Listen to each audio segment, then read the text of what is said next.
sekarang kita lihat bermacam-macam karisma. Itu 1 Kor 12 ayat 7-11 itu ada 9, kita bagi 3 kelompok ya. Ada karunia sabda, kuasa untuk berkata-kata, artinya lewat perkataan itu ada kuasa yang terjadi, seperti misalnya karunia nubuat, karunia tafsiran, kemudian karunia berkata-kata dalam bahasa roh. Ini semua ada dalam kitab suci, Anda boleh baca ya. Kemudian ada karunia tanda, yaitu kuasa untuk bertindak, misalnya mukjizat, penyembuhan, dan iman ya kan.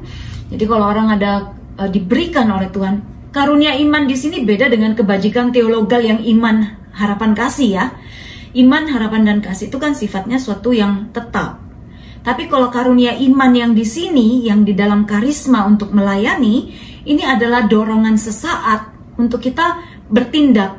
Misalnya ada orang datang nih, sakit, udah lama nggak sembuh. Terus kita itu begitu tergerak dengan belas kasihan. Dan kita tahu, oh ini orang kok kita yakin banget orang ini sembuh gitu ya.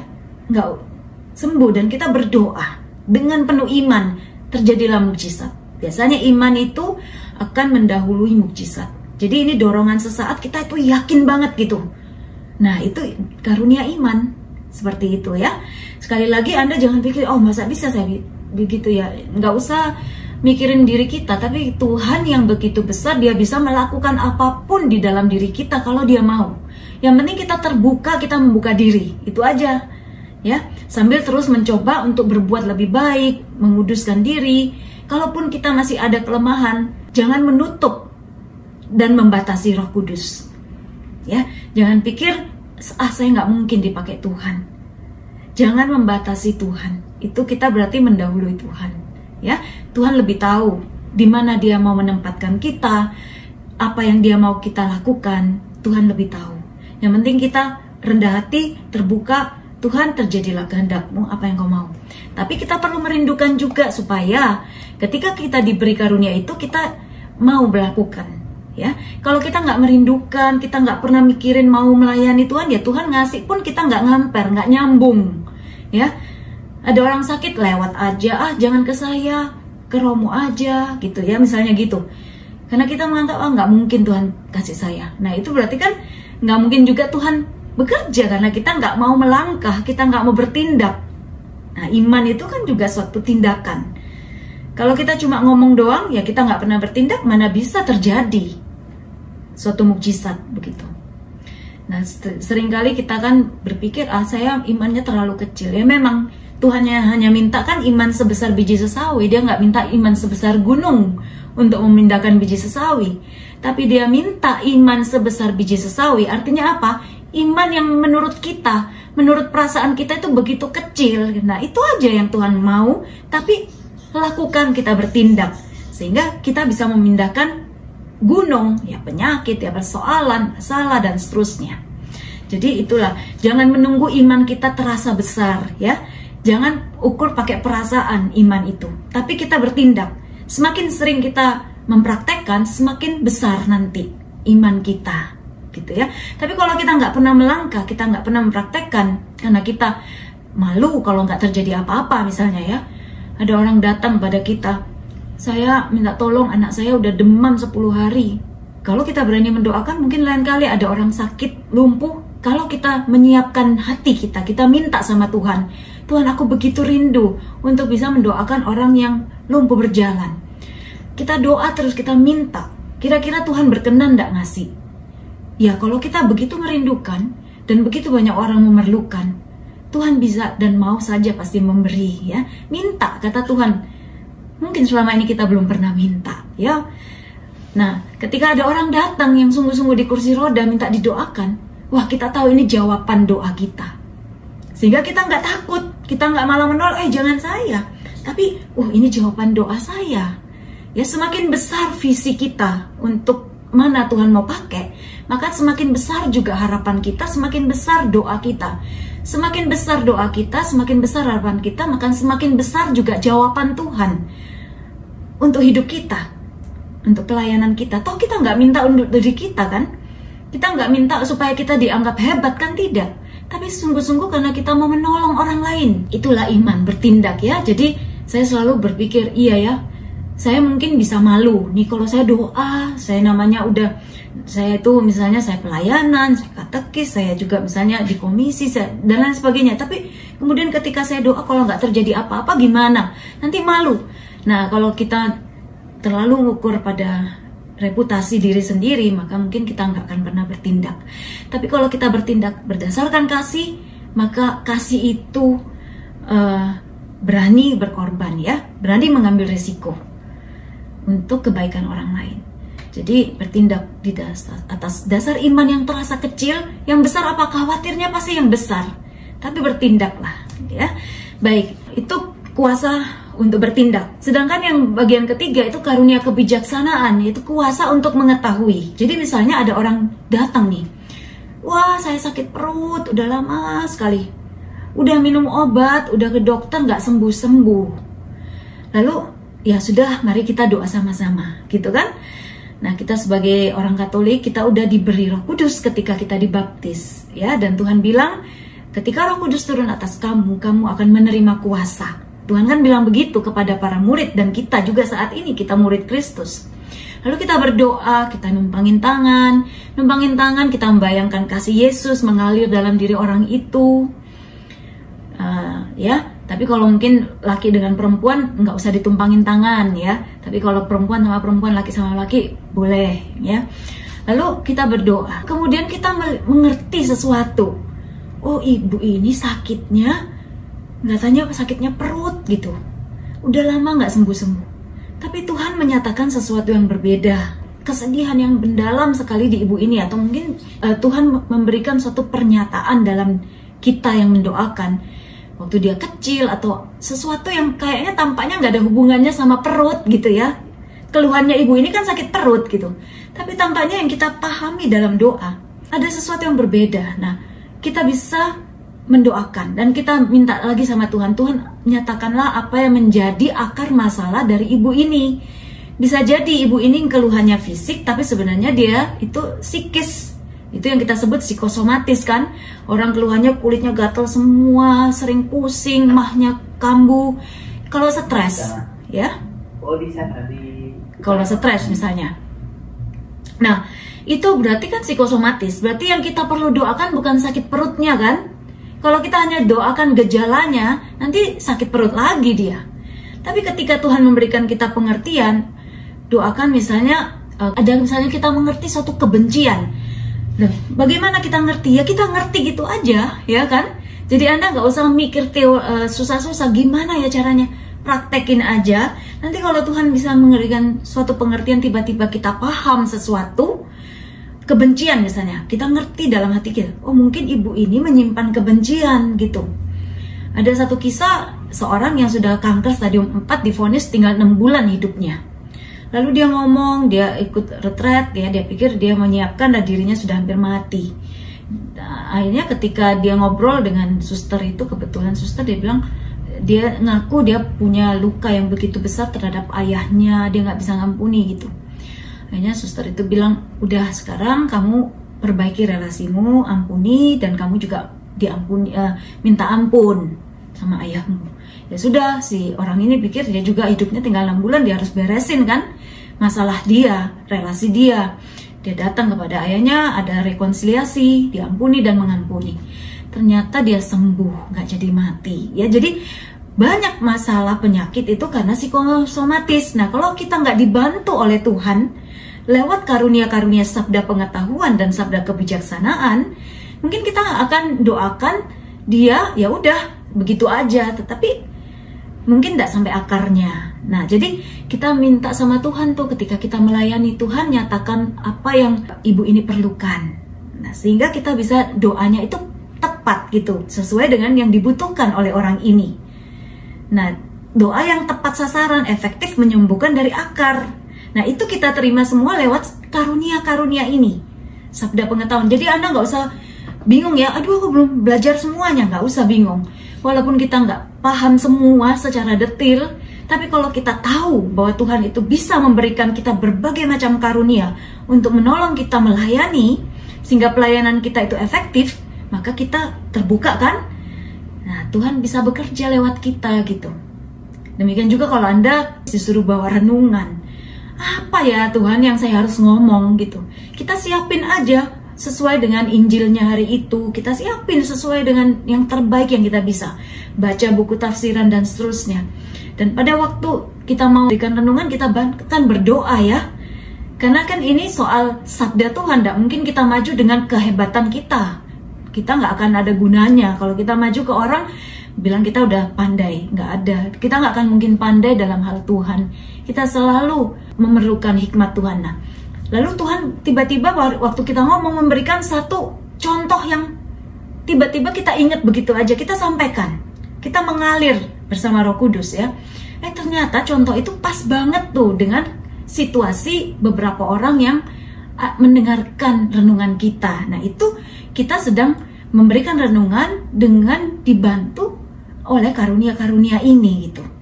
Jadi karunia-karunia ini sangat kita butuhkan untuk pelayanan. Ada kuasa gitu. Nah, sebagai rasul, sebagai nabi, pengajar, mukjizat, melayani, memimpin. Jadi pemimpin itu juga suatu karunia ya. Jadi memimpin bisa kita pelajari, ada teori kepemimpinan. Tapi sehebat apapun kita belajar, kan kita terbatas ya. Ada kasus baru, kita juga belajarnya terbatas. Tapi kalau dengan hikmat Tuhan, kita tiap pagi, kita mau ke kantor, kita berdoa, tuntunlah aku ya Allah Roh Kudus. Nah, ada situasi-situasi yang kita bisa punya karunia kebijaksanaan, ya, menyampaikan dengan tepat, perkataan yang tepat, itu semua karunia Roh Kudus. Ya, jadi bermacam-macam karunia Roh Kudus kita bisa baca juga dalam Roma, dalam Efesus, yang mengajar, menasihati. Ada orang yang kalau orang ada yang suka menasihati terus tanpa diminta, itu juga gak yakin karunia sih. Tapi ketika ada banyak orang yang datang pada kita minta dinasihati, nah itu pertanda mungkin kita memang diberi karunia itu oleh Tuhan. Ya, jadi kalau ada orang sering-sering minta kita, ayo Pak tolong doakan saya, tangan saya sakit. Loh, kok dia datangnya ke saya ya? Ya berarti memang Tuhan mau pakai Anda untuk mendoakan penyembuhan. Oh, ada yang suka datang dicurhati, ya berarti itu memang tanda-tanda kita mau dipakai Tuhan lewat karunia konseling. Kok ada ya orang yang sukanya datang kepada saya minta duit? Wah, mungkin kita diberi karunia untuk berbagi gitu kan. Kok ada orang yang seringnya ke saya itu minta dinasehati? Wah, mungkin kita diberikan oleh Tuhan karunia nasihat, begitu. Jadi feedbacknya kita tahu karunia apa yang Tuhan mau berikan pada kita itu kalau Tuhan, orang lain tuh banyak datang pada kita untuk meminta kita melakukan suatu pelayanan tertentu, begitu ya. Bukan kita yang nawarkan diri, biasanya pelayanan itu kita nggak nawarin ya. Kita nggak menawarkan diri, tapi orang yang meminta kita. Baik, dalam Katekismus Gereja Katolik juga dikatakan ya, Roh Kudus membagi-bagikan anugerahnya kepada setiap orang sekehendak hatinya demi pembangunan gereja. Bagaimana caranya kita mendapatkan karisma ini ya? Kita harus belajar yang praktis-praktis. Kita rindu, jangan meremehkan, jangan menolak. Kalau kita udah tolak, Tuhan mau ngasih aja ya kita nggak akan dengerin, kita nggak akan gubris gitu kan.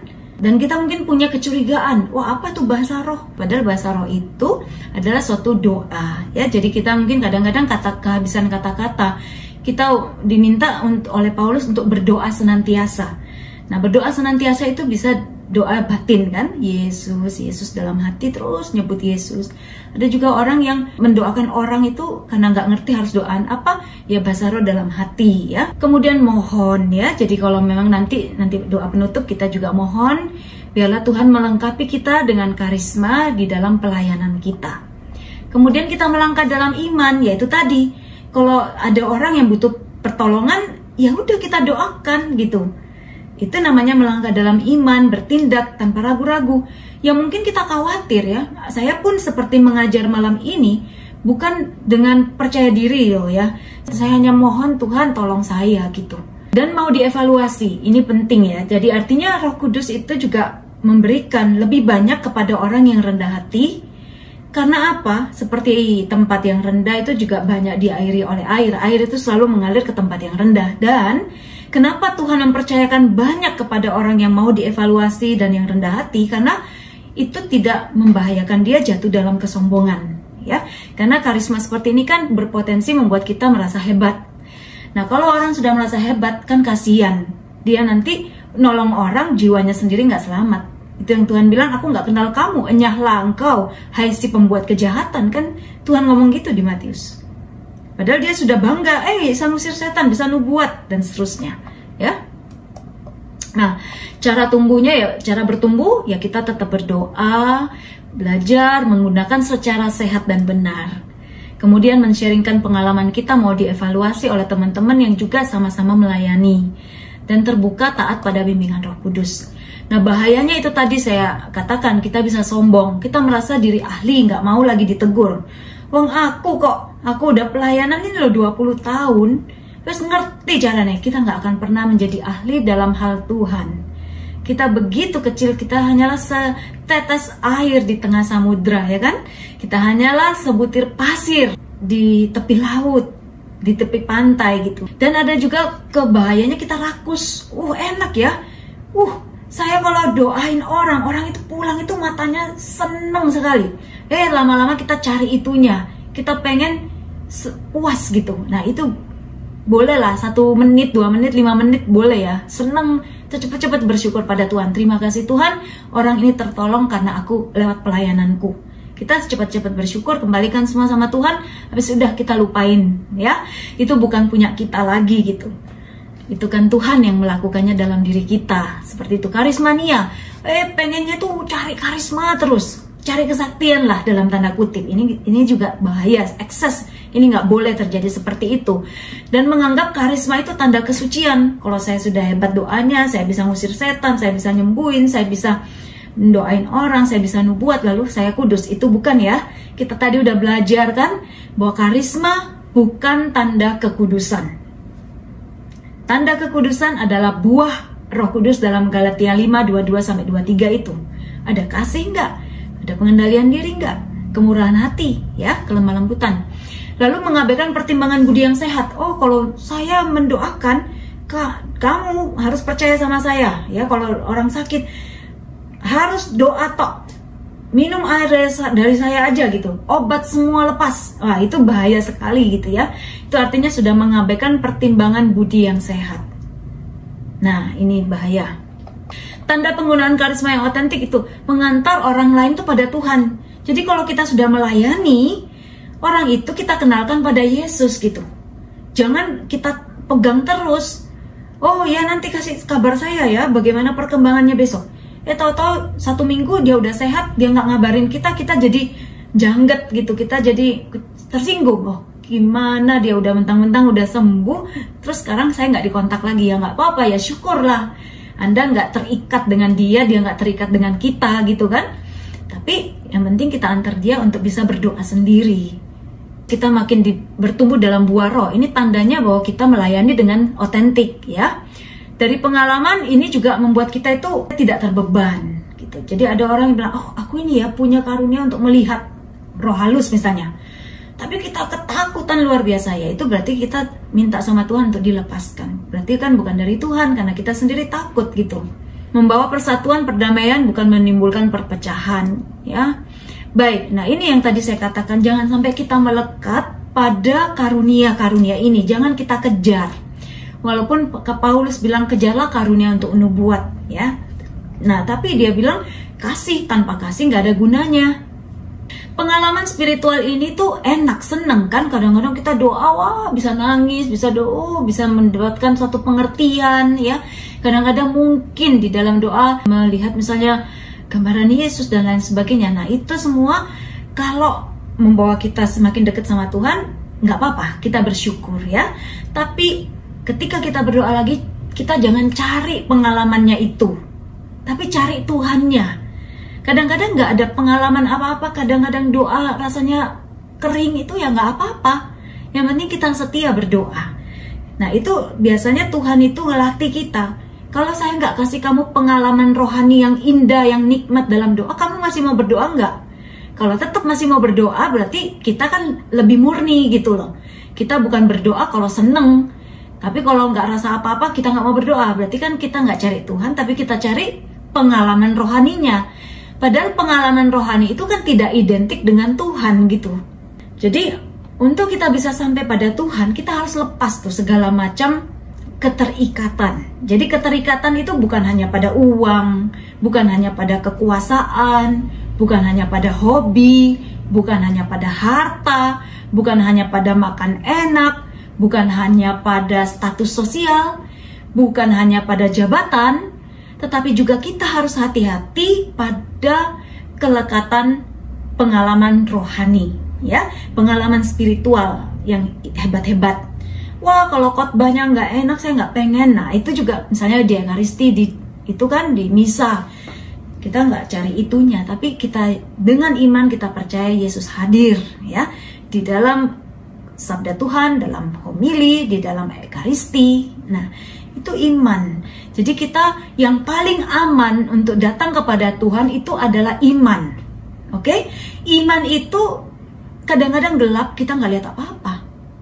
Kita nggak merasa apa-apa, tapi kita tetap setia. Nah, itu iman. Tapi kalau kita hanya datang pada Tuhan karena kita dapat banyak berkat, itu perlu dipertanyakan imannya. Itu bahaya, kata Yohanes Salib, ya.